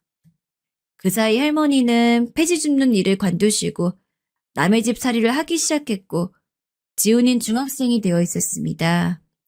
전 노가다를 열심히 해서 돈을 좀 만지고 있었고요. 그러던 어느 날 사건이 벌어지고 말았습니다. 일을 하고 있는 와중 낯선 번호로 전화가 걸려왔고 그곳은 병원이었어요. 김춘자 할머니 보호자분 되세요? 할머니께서 여기로 연락을 하라고 하셔서요. 떨어지는 공사 자재에 맞아서 허리를 다치셨어요. 뭐라고요? 지금 당장 갈게요. 병원에서 온 소식은 할머니가 다쳤다는 소식이었지요. 전 너무 놀라서 당장 병원으로 달려갔습니다. 할머니의 상처는 생각보다 심각했습니다. 여기저기 얼굴에 피부가 뜯겨나가져 있었고 숨도 가파르게 쉬고 있었지요. 저에겐 아무렇지 않은 척 왜 왔냐 말을 던지시곤 했지만 전 할머니가 많이 아프시다는 걸 느낄 수 있었습니다. 특히 허리 쪽을 다치시는 바람에 온종일 누워만 계셔야 하는 상황이었어요. 결국 저는 제가 직접 병원에서 할머니 간호했습니다. 웃긴 건 자식들 중 그 아무도 오지 않았다는 거였어요. 제가 연락처를 받아 전화를 걸었지만 부재중으로 넘어가는 전화가 대부분이었고 할머니가 다쳤다는 소식을 전해도 놀라는 기색 하나 없이 간호를 잘 부탁드린다며 돈은 계좌로 입금해주겠다는 말뿐이었어요. 아니, 사람이 다쳤는데 돈이면 다야? 당신이 그러고도 자식이야? 전 사람들이 지나다니는 병원 복도에서 전화기로 버럭 소리를 질러버렸습니다. 그 바람에 오가는 환자들이 놀라 걸음을 멈췄습니다. 허나 정말이지 화가 났습니다. 할머니가 죽을 둥 살 둥 길러서 먹고 살 수 있게 해놓았더니 먹고 떨어져라는 식으로 돈을 붙여주겠다는 그 심보가 너무도 괘씸했어요. 오죽하면 할머니도 나에게 연락하라고 했을까 싶었지요. 하지만 할머니에겐 이걸 사실 그대로 말할 수 없어 자식들이 많이 바쁘다는 말로 둘러대야 했지요. 할머니는 퇴원을 하고 집에 가면서도 그리 아프면서도 제가 돈을 쓰게 한 게 미안한지 연신 미안하단 말을 반복하셨습니다. 그리고 허리가 나으면 꼭 갚겠다는 말도 하셨지요. 하지만 저는 할머니가 다친 것도 할머니 자식들이 그 모양인 것도 속상해서 평소 성미대로 버럭 소리를 지르고 말았습니다. 무슨 그런 생각을 해요. 나을 생각만 해야지. 집 가면 무조건 그냥 꼼짝 말고 누워 있어야 해요. 힘들어도 어쩔 수가 없어. 그렇게 해야 나아요. 돈 얘기는 앞으로 하지 말고. 그래도 돈 얘기 한 번만 더 해봐요. 알겠어. 할머니는 알겠다며 힘겹게 고개를 끄덕였고 전 할머니 마루에 눕히고 난 후 이불까지 덮어준 후에야 나왔습니다. 그러자 지훈이 걱정되는지 눈물이 고인 눈으로 절 바라보며 물었습니다. 할머니 많이 아픈 거예요? 그러자 지훈인 제 말에 지금껏 보이지 않았던 눈물을 보이며 계속 콧물을 훌쩍거렸습니다. 전 괜찮다고 할머니 나을 거라고 말하며 진정시켜주려 했지만 이놈은 쉽게 울음을 그치지 못하고 끄끄거렸습니다. 할머니 죽으면 어떡해요. 죽으면 어떡해. 난 혼자인데 어떡해요. 임마, 할머니가 죽긴 왜 죽어? 안 죽어. 그런 말 하는 거 아니야. 운 건 아이였지만 당황한 건 제 쪽이었습니다. 처음 보는 지훈이의 눈물에 당황해 어찌해야 할지 몰랐고 머리를 벅벅 긁다 이내 지훈이 달래기 위해 밥을 먹이기로 했습니다. 전 지훈이의 밥에 반찬을 많이 얹어주며 할머니 괜찮아질 거니 걱정하지 말라는 말을 했고 지훈이는 정말 그 말을 믿는다는 듯 고개를 끄덕였습니다. 그리고 저는 늘 무뚝뚝하고 강한 모습만 보이려 했던 놈이 우는 모습을 보니 마음이 좋지 않았습니다. 내심 할머니를 많이 생각했구나 싶어 짠하기도 했지요. 그 뒤부터 전 거의 그 집에서 살게 되었어요. 할머니께서 챙겨주실 형편이 안 되니 제가 지훈이를 챙겨줘야 했습니다. 사실 밥도 할 줄 모르고 반찬도 할 줄 몰랐지만 곧 예전에 했던 요리 되짚어가며 계란 프라이도 튀겨보고 볶음밥도 만들어 보았죠. 지훈이는 처음에 제가 만든 요리에 웩 하고 맛없다는 표정을 지었다가 이내 적응이 됐는지 잘 먹기 시작했고 전 내심 아들을 키우는 기분이 들어 뿌듯해졌어요. 맹랑하고 당돌한 녀석이었지만 제 밥을 꿀떡꿀떡 잘 삼키고 이젠 제 말을 좀 듣는 것 같은 생각에 기특하기도 했습니다. 하지만 늘 그렇듯 여성과의 사이는 또다시 하얀 곡선을 타기 시작했습니다. 그건 바로 녀석이 어디서 싸움질을 했는지 얼굴에 잔뜩 상처가 난 채 집에 들어온 날부터였습니다. 야, 너 임마 얼굴이 왜 그래? 지훈이를 다그쳤지만 지훈이 말없이 들어가 버렸습니다. 전 심상치 않은 이름을 느끼고 지훈이를 뒤따라가 억지로 옷을 벗겼습니다. 그런데 지훈이 몸엔 피멍 자국이 가득했고 어디 성한 곳이 없었어요. 이건 거의 일방적으로 맞은 수준이었습니다. 갑자기 머리가 어지러워졌어요. 누가 이런 거야? 신경 꺼요. 말하라니까. 누가 이런 거냐고. 신경 끄라니까요. 하지만 지훈이 방으로 쏙 들어가 방문을 잠가버렸고 할머니 곧바로 걱정이 되는지 절 불렀습니다. 전 그날 내내 꼬맹이를 어르고 달래 누구한테 맞았는지 캐물으려 했지만 놈은 절대 알려주지 않았고 심지어 시위라도 하는 듯 밥도 먹지 않았어요.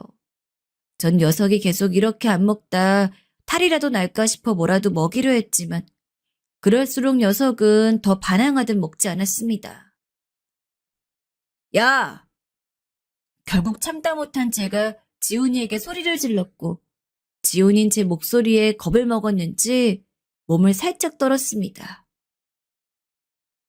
너 이렇게 계속 밥 안 먹을 거야? 네 할머니 속 썩일 거냐고?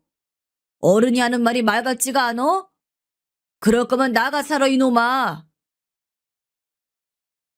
하지만 그때 아이의 입에서 생전 처음으로 차가운 물결 같은 목소리가 흘러나왔습니다. 왜 나한테 관심 가져요? 뭐? 아저씨가 아빠예요? 아저씨가 아빠냐고요. 우리 아빠 죽었어요. 그러니까 신경 쓰지 말고 나한테 관심 갖지도 마세요. 겨우 15밖에 되지 않은 어린애가 너무나 차분한 목소리로 아빠가 죽었다고 말하는 모습에 전 순간 할 말을 잃었습니다. 그건 마치 어제 밥을 먹었다고 하는 것처럼 아무렇지 않게 하는 말이어서 제가 외려 당황스러워 다음 이어야 할 말을 찾아야 했고 그 사이 꼬맹이는 쪼르르 집 안으로 들어가 버렸습니다. 그리고 전 마치 링 위에서 무참히 패배한 권투 선수 같은 기분으로 아이의 뒷모습을 바라보아야 했지요.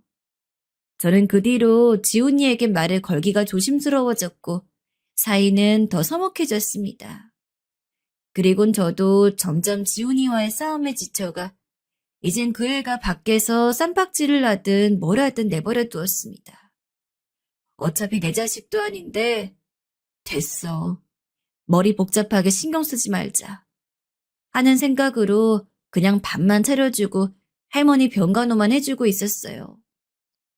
하지만 그러던 어느 날이었어요. 제가 할머니 집에 있었을 때 누군가 집 쪽으로 돌을 던지기 시작했습니다. 짱돌들이었습니다.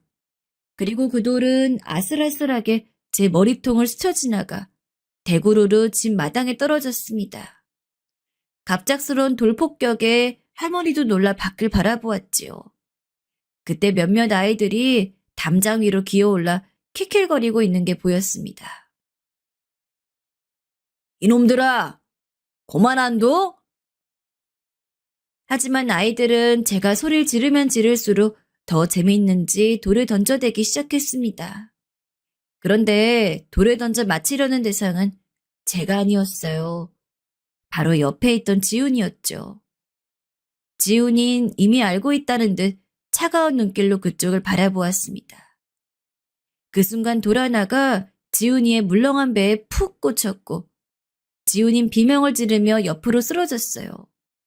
저는 놀라서 지훈이를 일으켰습니다. 옆으로 넘어지면 다쳤는지 무릎에서 피가 나오고 있었습니다. 전 이제 정말 머리 꼭대기까지 화가 나서 그 애들이 있는 곳으로 달려갔고 그러자 아이들도 담장에서 내려와 도망을 치기 시작했어요. 그때 전 아이들을 쫓아가며 저 애들이 분명 지훈을 때린 애들일 거란 생각이 들었습니다. 그래서 더 전속력으로 쫓아가서 아이들을 붙잡았고 아이들은 정말 제가 여기까지 따라올 줄 몰랐는지 성이나 화가 난 제 얼굴을 보자 다들 겁먹은 표정을 하며 슬금슬금 뒤로 물러섰어요. 전 일부러 더 화난 표정을 보이며 곧바로 본론에 들어갔습니다. 너희 지훈이 때린 얘들 맞지? 녀석들은 제 말에 쉽사리 대답하지 않았습니다. 하지만 제가 이를 한번 앙다물자 그제야 제일 겁 많아 보이는 녀석이 입을 열었어요. 죄송해요. 역시나 전 퍼즐 조각이 맞춰지는 걸 느끼며 바로 다음 행동으로 들어갔어요. 으름장을 놓은 거였습니다. 다신 지훈이를 괴롭히지 못하게 해야 했으니까요. 그렇다고 친구를 때려? 너 이거 내가 니들 부모님한테 말할까? 저희 걔랑 친구 아니에요. 걔 고아잖아요. 고아랑은 친구 안 해요. 맞아요. 녀석들은 지훈이를 고아라고 부르고 있었습니다. 전 지훈이가 학교에서 그런 취급을 당하고 있었던 사실에 충격을 받았고 곧바로 화가 솟구쳤습니다. 가뜩이나 어렸을 땐 대문을 보며 엄마를 기다렸던 녀석인데 전 지훈이를 놀리는 녀석들의 머리통을 쥐어박으며 소리쳤습니다. 지훈이가 아빠가 없긴 왜 없어? 내가 지훈이 아빠인데. 내가 지훈이 보호자고 아빠야. 그러니까 한 번만 더 지훈이 때리면 내가 니들 부모님한테 다 말할 거다. 알아들었어? 그건 거의 선언이나 다름없었습니다. 그러자 아이들은 제 말에 단단히 겁을 먹었는지 제가 지훈이 아빠란 사실에 반신반의하면서도 뭐라 말하지 못하고 물러섰습니다. 집으로 돌아가니 지훈이 새우등처럼 몸을 구부리고 방 한 구석 할머니가 있는 옆자리에 누워 잠들어 있었습니다.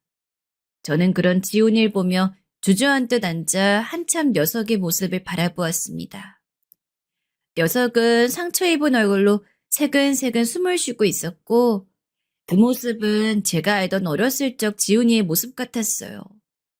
그래서 저도 모르게 전 지훈이의 머리를 쓰다듬었고 지훈이가 겪었을 고통을 잠시 생각했습니다. 그리고 그 고통은 어느새 저를 유년 시절의 기억의 안개 속으로 데려갔습니다. 너무나 희미한 안개 속으로. 이젠 잘 생각나지도 않는 대화 속으로요. 아빠, 엄마는 언제 와요? 엄마 얘기 그만하라니까. 애들이 놀린단 말이에요. 엄마 언제 오냐고요. 그만 네 방에 들어가라고. 저 역시 어렸을 적 아빠의 뒷공무니를 졸졸 쫓아다니며 엄마가 언제 오냐고 질리도록 물었습니다. 엄마 없는 애랑 꼬리표가 싫어서 엄마가 때론 그리워서 여러 이유들로요. 아빠가 어느 날은 매를 들었는데도 포기하는 법이 없었습니다. 마치 엄마의 중독된 병에라도 걸린 것처럼요. 그때 전 이런 생각이 들었습니다. 지훈이도 이런 마음이었을까? 그래서 대문을 바라보았을까? 그래서 부모 있는 친구들에게 욕을 하고 달아났을까? 지훈이에게 있어야 할 보호자가 없단 사실. 그건 어린아이에겐 너무나 큰 결핍이고 상처였습니다. 하지만 그걸 제대로 헤아려주고 보듬어주는 사람이 없었고, 그래서 아이는 대문을 바라봐야만 했을 것이었습니다. 그 모든 조각들이 맞춰지자 전 순간 저도 모르게 눈물이 솟구쳐 주체할 수 없을 정도로 흐르기 시작했습니다. 전 눈물을 들키지 않기 위해 서둘러 방 밖으로 나왔어요. 그리고 뜨거운 눈물이 제 무릎으로 흙바닥 위로 떨어지는 걸 지켜보았습니다. 저는 그날 새근새근 잠든 지훈이의 깊은 눈가와 결이 고운 살결을 어루만지며 다짐했어요. 내가 이제 너의 보호자가 되어주겠다고. 내가 너의 아빠가 되어주겠다고요. 전 우선 일을 더 열심히 하기 시작했습니다. 자식을 먹여 살리려면 돈이 필요하니까요. 마음을 다시 새로 잡고 이번에야말로 더 진실한 노력을 기울이게 되었어요. 제 기술들을 다시 정돈해 나갔고 믿을 만한 사람들을 만났어요. 예전과 달리 하루하루가 더 의미 있게 변하고 있었고 저도 그걸 느끼고 있었습니다. 그러다 보니 전 차곡차곡 돈을 모아갖고 시골을 떠나 서울에서 다시 자리를 잡을 여력이 생겼지요. 도피의 일환으로 시골에 내려온 거였지만 이젠 도피를 그만둬야겠다는 결심이 섰기 때문이었습니다. 하지만 마지막으로 시골을 떠나 서울로 가는 날 전 짐 정리를 하면서까지도 전 쉽게 발걸음이 떨어지지 않았습니다. 그놈의 정이 뭐라고 할머니의 쪼글쪼글한 눈가와 지훈이의 새하얀 웃음이 너무 그리울 것 같았습니다. 하지만 그래도 갈 사람은 가야 한다 생각으로 짐을 쌌지요. 그 무렵 갑자기 똑똑하는 문소리가 들렸어요. 뒤돌아보니 녀석이었어요. 녀석은 할머니가 전해주라고 했다며 도시락 통 하나를 건넸습니다. 통 안엔 제가 좋아하는 설탕 묻힌 토마토와 누룽지가 정갈하게 놓여 있었습니다. 하지만 전 할머니의 칼질과 다른 삐뚤빼뚤하게 잘린 토마토 모양에서 녀석이 직접 만든 거라는 걸 알 수 있었습니다. 전 눈물이 핑 도는 걸 참으며 담담하게 말했습니다. 고맙다. 잘 먹으마. 그런데 녀석은 무슨 할 말이라도 있는 듯 토마토를 주었으면서도 쉽게 가지 않았습니다. 그러더니 잠시 망설이다. 아저씨, 이제 알아요? 하고 물었습니다. 전 언제든 오겠다고 늘 응원하고 있겠다고 말했어요. 지켜질 수 있는 약속일지 모르겠지만 그런 약속이라도 해야 마음이 편할 것 같았어요. 그리고 녀석에게서 등을 돌려 서울로 돌아갔습니다. 전 서울에가 바쁘게 일을 시작했고 그러면서도 지훈이와 간간히 연락했습니다. 다행히 녀석은 할머니를 호강시켜드리고 싶다며 공부를 열심히 한다고 했고 속을 썩이지 않는 듯 했어요. 전 그것만으로 호강시켜드리는 거라며 칭찬을 해주곤 했고요. 지훈이와 저의 대화는 딱히 특별할 것도 특이할 것도 없었지만 저는 늘 지훈이와의 전화통화가 기다려졌고 또 금세 그리워졌습니다. 제 사업도 점점 잘 풀리기 시작했습니다. 많은 거래처분들이 저희 회사를 믿어주기 시작했고 투자도 원활하게 이루어졌어요.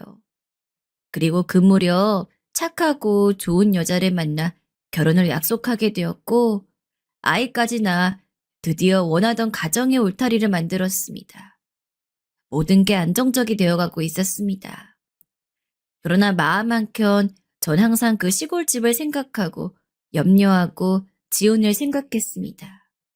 지훈이가 잘 살고 있을지, 할머니께서 건강은 괜찮으실지 생각했고, 두 사람이 시골집에 누워 쓸쓸해져가는 밤하늘을 바라보는 모습, 산열매를 따는 모습들을 상상하곤 했습니다. 그러던 어느 날, 전 지훈이가 우수한 성적으로 의대에 입학했다는 소식을 들었습니다. 그때 정말 얼마나 기쁘던지 전 동네방네 지훈이도 모르는 사람들에게 지훈이가 의대에 갔다고 자랑을 하고 다녔습니다. 그래서 모두가 지훈이가 제 아들인 줄로만 알았죠. 그리고 물론 저는 그 모든 등록금을 지원해 주었어요. 할머니께서는 제게 너무나 미안했지만 전 오히려 지훈이에게 보탬이 될 수 있다는 사실만으로 배가 불렀어요. 하지만 지훈이를 다시 본 건 할머니의 장례식 때가 되었었습니다. 다시 본 지훈이는 어느덧 어엿한 남자의 모습이 되어 있었습니다. 대학교 졸업반이라 했고 의사가 되기 위한 준비를 하고 있었어요. 전 지훈이를 꼭 안아주며 오랜만에 인사를 몇 차례 주고받았고 단둘이 있을 때서야 할머니를 추억하는 이야기들을 나누었지요. 지훈이는 할머니께서 제 얘기를 많이 하셨다 했고 은인 같은 사람이라고 했습니다. 아저씨가 있어서 할머니가 너무 위안이 되었대요. 할머니 죽는 날까지 아저씨를 저희 아버지가 보내준 천사라고 믿고 가셨어요. 네 할머니도 내게 마찬가지였어. 시골에 막 내려와서 아무것도 모르는 나한테 김치며 밥이며 매일 챙겨주셨는데 아마 그 밥이 없었다면 지금 내가 있었을지 모르겠다. 정말 어머니 같은 분이셨어. 어머니가 있다면 이런 분이셨으면 하고 생각했었다. 지훈이는 제 얘기를 듣자 갑자기 울컥했는지 눈물을 훔쳤고 저 역시 그런 지훈이를 보며 가슴이 먹먹해졌습니다. 또 한편으론 지훈이가 무사히 크는 것만이 할머니의 소원이었고 그 소원 내가 이루어드리리라 다짐했었는데 이렇게 장성한 어른이 되어서 나타난 지훈이를 보니 이제 내 할 일은 다 했구나 하는 생각도 들었지요. 그때가 아마 지훈이를 후원한 지 10년쯤 되던 해였을 겁니다. 하지만 지훈이와는 그날 이후 연락이 조금씩 뜸해졌습니다. 지훈이가 외국에 있는 병원에 가면서부터였지요. 연락할 방법이 딱히 없어 전자우편을 주고받다 답장이 느려졌고 그러다 세월이 흘러버렸습니다. 어느덧 제 나이는 50 중반을 넘어가고 있었고 그저 노년을 준비하기 위해 제 자식들에게 뭐라도 하나 더 물려주기 위해 뭘 하는지도 모르는 채 무언가를 열심히 하고 있었지요. 또 나이가 먹으니 기억력도 깜빡깜빡해서 이젠 옛날 시골 마을의 기억 같은 건 조금씩 잊어가는 듯 했습니다. 그리운 향기도 사람들도 모두요. 그리고 그런 제 삶이 어쩐지 퍽퍽하고 단조롭게 느껴져 우울증과 무기력증이 찾아오고 있었어요. 그런데 이번 연도 어버이날 기적 같은 일이 일어났습니다. 아들들에게도 일부러 오지 말라고 하고 집에서 TV를 보고 있었던 날이었죠. 그런데 갑자기 현관문 벨소리가 들렸고 제 아내는 올 사람이 없는데? 라고 말하면서 밖으로 나갔습니다. 어? 누구세요? 아내의 목소리에 저도 누군지 궁금해져 밖으로 나갔습니다. 근데 현관문 앞에선 30대 중반 정도로 보이는 남자가 멋진 양복을 입고 꽃다발을 들고 있었습니다. 그 남자의 얼굴은 무척이나 익숙했습니다. 바로 지훈이었습니다. 전 할머니의 장례식 이후론 지훈이와 종종 연락을 했을 뿐 한 번도 지훈이를 본 적이 없었어요. 그래서 헷갈렸지만 제 시야에 온전히 지훈이가 담기자 바로 알아볼 수 있었지요. 너 지훈이구나. 네가 여길 어떻게... 안녕하세요. 지훈인 어버이날이라 왔다는 말과 함께 제게 꽃다발 하나를 내밀었어요. 그리곤 우연히 이메일 주소로 아저씨에게 편지를 보냈는데 아들분이 이메일 주소를 쓰고 계셨다고 그래서 답장을 대신 받았고 아저씨 주소를 물었더니 알려주셔서 올 수 있었다고 말했습니다. 전 이런 기적 같은 우연에 놀란 얼굴을 감추지 못했고 너무 반가운 마음에 어서 들어오라며 거실로 지훈이를 이끌었습니다. 전 먼저 아내에게 제가 늘 얘기했던 그 아이라고 지훈이를 소개시켜 주었고 안사람도 얘기로만 듣던 지훈이 실제로 만나니 참으로 좋아했습니다. 지훈이는 외국의 병원에서 일하고 있다 가족들과 함께 있기 위해 작년도에 한국에 들어왔다고 했고 아이 2명을 낳고 살고 있다고 했어요. 전 제가 후원했던 지훈이가 정말 이렇게 번듯한 의사가 되어 있는 걸 보고 왠지 모르게 너무나 가슴이 뭉클해졌습니다. 하지만 저를 울게 했던 건 식사가 끝나갈 무렵 지훈이가 조용히 미소 지으며 건넨 편지 때문이었습니다. 그 편지엔 지훈이다운 바른 글씨체로 적힌 그 편지엔 제가 알지 못했던 어떤 날의 뒷이야기가 적혀 있었어요. 저 그날 아저씨 뒤에 있었어요. 아저씨가 친구들 불러서 혼내고 있던 날 말이에요. 저 그날 아저씨 뒤에 숨어서 다 지켜보고 있었습니다. 그날 절 대신해서 제 아버지라 해주신 거 정말 감사드립니다. 한 번쯤 꼭 말씀드리고 싶었는데 부끄러운 마음에 하지 못했어요. 전 학창시절 내내 아저씨 덕분에 편하게 공부할 수 있었고 대학에도 갈 수 있었어요. 아저씨 덕분에 전 꿈을 이룰 수 있었고 또 아저씨처럼 다른 사람을 돕겠다는 마음도 가질 수 있었습니다. 아저씨는 항상 제 인생에 있어 하나밖에 없는 영웅이셨고 무엇이든 하시는 슈퍼맨이었습니다. 그리고 마지막으로 아버지였습니다. 마음속으론 아버지라고 항상 불러보고 싶었어요. 아버지, 감사합니다. 절 키워주시고 사랑해주셔서 감사합니다. 그리고 지훈이는 통장을 하나 건넸습니다. 지훈이가 건넨 통장엔 제가 지훈이를 후원했던 액수보다 훨씬 많은 금액이 적혀 있었습니다. 지훈이의 마음이고 성이었습니다. 전 편지를 품에 안고 아무 말 없이 눈물을 뚝뚝 흘리며 그 시절의 지훈이를 떠올렸어요. 세기발에 희미해져 있을 줄 알았던 그 옛날의 모습들은 단 하나도 잊히지 않고 제 마음속에 빼곡하게 담겨 있었습니다. 그것들은 다신 돌아갈 수 없는 시간이고 세월이고 흔적이었으며 너무나 소중한 시간이었습니다. 또 지훈이와 할머니와 함께 보냈던 시골집은 삶이 낱낱이 찢겨지고 해체되어 패배자로 남겨진 곳에서 절 다시 살게 해주었고 일어나게 해준 곳이었습니다. 누군가의 보호자가 된다는 것을 알게 해준 곳이었고 다시 일어서는 방법을 깨닫게 해준 곳이었습니다. 전 그날들을 떠올리며 편지를 꼭 끌어안았고 지훈인 그런 제 마음을 아는지 조용히 절 끌어안았습니다. 그리고 지훈인 마지막으로 제게 이렇게 말했습니다. 사랑합니다, 아버지. 지훈이가 왔다 간 이후 제 인생은 이상하게도 아주 많이 풍성해진 느낌이 들었습니다. 이런 기적 같은 일이 찾아왔다는 게 신기했고 또 앞으로 누군가를 돕는데 물질적으로, 정신적으로 후원을 아끼지 말아야겠다는 생각을 하게 되었어요. 그래서 지훈이와 같은 아이들이 도움을 받을 수 있도록 어느 사회단체에 제가 모은 돈 중 반을 기부했지요. 요즘 전 참 살맛이 납니다. 안사람에겐 농담 삼아 아들이 3명 있다고 얘기하는데 그중 2명은 제 친자식이고 1명은 지훈이입니다.